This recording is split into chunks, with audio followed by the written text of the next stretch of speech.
இந்த வெறுக்கிறதுன்ற விஷயம்லாம் மனம் திரும்புதலின் மகாபெரிய அடையாளம்.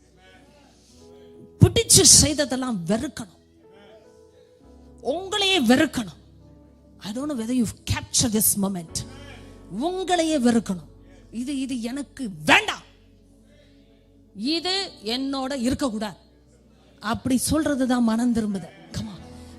Deep inside, what is abominable to God becomes abominable to you as well.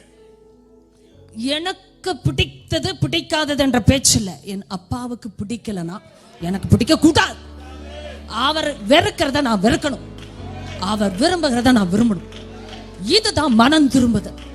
மனம் திரும்புதல் வந்துட்டா மனம் திரும்புதல் கேட்ட கனிகளை கர்த்தர் தர ஆரம்பித்து விடுவார். ஏன்னா அதுதான் வேரோடு வருகிற சாரம். ஒரு விளக்க கொளுத்திட்டார்னா அது எரியும். எரிஞ்ச பிறகு சொல்லிட்டாரு, விளக்கு தண்டு மேல அதை உட்கார வச்சுதான் ஆகணும். அதுக்கு பிறகு மரக்கால் கீழே வச்சுட்டா டேஞ்சரஸ். அதுக்கு மேல மறைக்கணும்னு நினைச்சா டேஞ்சரஸ்.